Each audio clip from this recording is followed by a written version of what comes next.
ডাকসু নির্বাচনে ভোট গ্রহণ নিয়ে কার্জন হল থেকে আরো জানাতে যুক্ত হচ্ছেন সহকর্মী সুলতানা স্বর্ণা।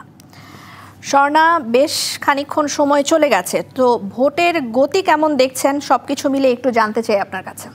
আমার পেছনে কিন্তু আপনারা দেখতে পাচ্ছেন অসংখ্য নারী ভোটাররা, অর্থাৎ আমরা বর্তমানে অবস্থান করছি যে কার্জন হলের ভূতত্ত্ব বিভাগের সামনে। এখানে সুফিয়া কামাল হলের যে শিক্ষার্থীরা রয়েছেন, প্রায় 4,500 শিক্ষার্থী, তারা কিন্তু ভোট দিতে এসেছেন। এবং এই ভোটারদের কথা যদি বলি, তাদের জন্য 4,500 রাখা হয়েছে 10টি টেবিলের মাধ্যমে, অর্থাৎ সম্পন্ন করতে পারে রয়েছে সকলে যেন বিকেল 4টার মধ্যে নিজেদের ভোট সম্পন্ন করতে পারেন, সে ধরনের সকল ব্যবস্থা কিন্তু রাখা হয়েছে প্রশাসনের পক্ষ থেকে।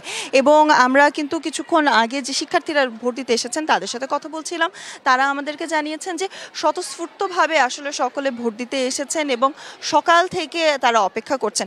অধিকাংশই প্রথম বর্ষের শিক্ষার্থীদের কিন্তু আমরা দেখেছি সকালে ভিড় করতে, এবং তার পাশাপাশি যারা আবাসিক হলের শিক্ষার্থীরা রয়েছেন তাদের মূলত সকাল 8টা থেকে এই 10টা পর্যন্ত আমরা চাপটা লক্ষ্য করতে পেরেছি।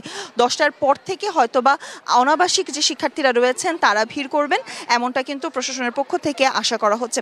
এবং সেই ক্ষেত্রে যদি বলি, গত কয়েকদিন ধরে কিন্তু আমরা যে ট্রান্সপোর্টের কথা আসলে বলা হচ্ছিল বিভিন্ন প্রশাসনের পক্ষ থেকে, বিভিন্ন প্যানেলের পক্ষ থেকে, সেই ট্রান্সপোর্টেশনের জন্য কিন্তু শিক্ষার্থীদের জন্য পর্যাপ্ত লাল বাসের ব্যবস্থা করা হয়েছে, শিক্ষার্থীরা যেন ক্যাম্পাসে আসতে পারেন। এবং মেট্রো রেল বন্ধ থাকলেও, অর্থাৎ শাহবাগ এবং টিএসসির যে স্টেশন দুটি রয়েছে, এই স্টেশন দুটি বন্ধ থাকলেও কিন্তু শিক্ষার্থীরা যেন স্বাচ্ছন্দ্যে ক্যাম্পাসে আসতে পারেন এবং তারা যেন তাদের ভোট কেন্দ্রে আসতে পারেন, ভোট প্রদান করতে পারেন, সেই ধরনের সর্বাত্মক ব্যবস্থা কিন্তু নেওয়া হয়েছে।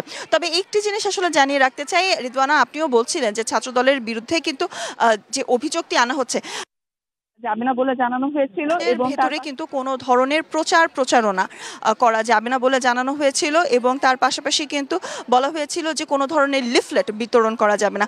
কিন্তু আমরা কিন্তু দেখেছি প্রায় প্রতিটি বুথের সামনেই, অর্থাৎ আমি কিছুক্ষণ আগে টিএসসিতে ছিলাম, সেখানেও যেমন দেখেছি প্রচারণা চলছে, তার পাশাপাশি কিন্তু আমরা দেখেছি যে এখন সুফিয়া কামাল হলের যে ভোটাররা রয়েছেন ভূতত্ত্ব বিভাগে, তাদের লাইনেও কিন্তু প্রচারণা চালানোর জন্য শেষ মুহূর্তে বিভিন্ন ব্যালট দেয়া হচ্ছে এবং প্রচারণা কিন্তু চালানো হচ্ছে। এবং একদম আমরা যখন গেটের কাছে গিয়েছি তখন কিন্তু আমরা দেখেছি অধিকাংশ ক্ষেত্রে প্রিজাইডিং অফিসার যারা রয়েছেন, পোলিং এজেন্ট যারা রয়েছেন, নিরাপত্তায় যারা রয়েছেন, তারা চেক করে কিন্তু ভেতরে প্রবেশ করাচ্ছেন। অর্থাৎ সেক্ষেত্রে কোনো ধরনের মোবাইল ডিভাইস কিংবা ব্যাগ কিন্তু নিয়ে কোনো নারী ভোটাররা নিয়ে যেতে পারছেন না। তবে গত কয়েকদিনের আসলে যেসব শঙ্কা ছিল যে নির্বাচনটি আসলে কতটুকু সুষ্ঠুভাবে আয়োজন করা সম্ভব হবে, কতটুকু লেভেল প্লেয়িং ফিল্ড আসলে থাকবে, এই ধরনের কিছু প্রশ্ন কিন্তু অন্যান্য প্যানেল থেকে, বিশেষত ছাত্র শিবিরের যে প্যানেলটি রয়েছে ঐক্যবদ্ধ শিক্ষার্থী জোট, এবং তার পাশাপাশি যে প্যানেলটি রয়েছে ডাকসু ফর চেঞ্জ, এই দুটি প্যানেল থেকে কিন্তু আমরা সুনির্দিষ্টভাবে অভিযোগ পেয়েছি এই ধরনের। কালার এক্সপার্ট, জর্জ স্যাপ এবং মাইল্ড অন হ্যান্ডস টেকনোলজি সমৃদ্ধ অরিক্স ক্রিস্টাল ওয়াশ আপনার লন্ড্রি এক্সপার্ট। আসলে আজও প্রচারণা চলছে, লিফলেট দেয়া হচ্ছে, ব্যালট কে প্রভাবিত করার বিভিন্ন ধরনের কার্যক্রম চলছে, এ ধরনের নানা অভিযোগ কিন্তু আমরা পেয়েছি।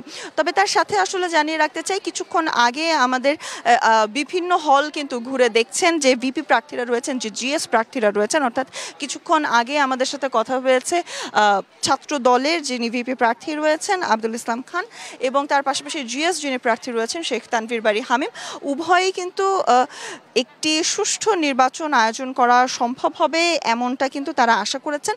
যদিও কিছু ক্ষেত্রে অভিযোগ আসলে ছিলই যে কতটুকু লাইন জ্যামিং আসলে রোধ করা সম্ভব হবে সেটি নিয়ে যেমন শঙ্কা প্রকাশ করা হয়েছে, নিরপেক্ষভাবে কতটুকু ভোট প্রদান করতে পারবেন শিক্ষার্থীরা সেটি নিয়েও তারা আশঙ্কা প্রকাশ করেছেন।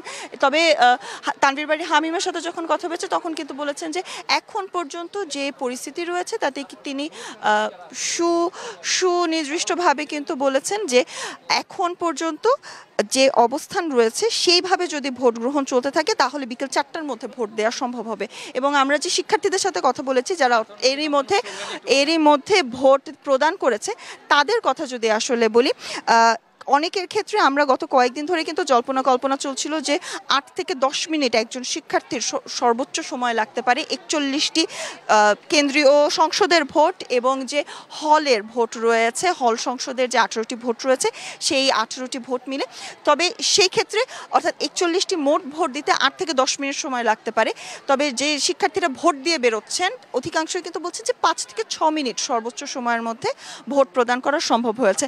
তবে সেক্ষেত্রে কিছু ক্ষেত্রে তাদের ওএমআর শিটের মধ্যে আসলে নিজের পছন্দের যে প্রার্থীটা রয়েছেন সেই প্রার্থীকে খুঁজে বের করা একটু কষ্টজনক হচ্ছে বলেই কিন্তু তারা মন্তব্য করেছেন। সেক্ষেত্রে আমরা কিন্তু অনেককেই দেখেছি বিভিন্ন ধরনের চিরকুট নিয়ে আসতে কিংবা বিভিন্ন ধরনের লিফলেটের সহায়তা নিতে, মোবাইল ডিভাইসে তারা অনেকে নোট করে নিয়ে এসেছেন। তবে এই ধরনের কোনো চিরকুট বা মোবাইল ডিভাইস নিয়ে কিন্তু ভোটের বুথ যেগুলো রয়েছে সেগুলোর ভেতরে প্রবেশ করতে দেয়া হচ্ছে না। এবং তার পাশাপাশি আমি আসলে জানিয়ে রাখতে চাই আজ বিকেল 4টা পর্যন্ত যে ভোট গ্রহণ চলবে, শিক্ষার্থীদের যে স্বতঃস্ফূর্ত আমরা অংশগ্রহণ লক্ষ্য করতে পারছি, এই অংশগ্রহণ যদি স্বতঃস্ফূর্ত চলমান থাকে তাহলে ভোট বিপ্লবের কথা যেটি বারংবারই বিভিন্ন প্যানেলের পক্ষ থেকে বলা হচ্ছে, বারংবারই বলা হচ্ছে যে অনেক ভোটের এবার টার্ন আউট হবে প্রায় 40,000 শিক্ষার্থীর মধ্যে, সেই ধরনের কিন্তু একটা আশ্বাস বা একটা আভাস কিন্তু আমরা লক্ষ্য করতে পারছি। এখন পর্যন্ত যে ধরনের শিক্ষার্থীরা রয়েছেন বা যে ধরনের চাপ আমরা লক্ষ্য করতে পারছি কেন্দ্রগুলোতে সেই উপলক্ষে। রিদওয়ানা, সার্বিকভাবে আসলে বলা যায় সকাল 10টা পর্যন্ত এটাই ছিল এখন পর্যন্ত ঢাকা বিশ্ববিদ্যালয় এবং কিছুক্ষণ পর প্রত্যাশা করছি আপনি যেমনটি জানাচ্ছিলেন যে অনাবাসিকরা ভিড় করবেন 10টার পর থেকে। দেখা যাক। স্বর্ণা, আপনাকে ধন্যবাদ।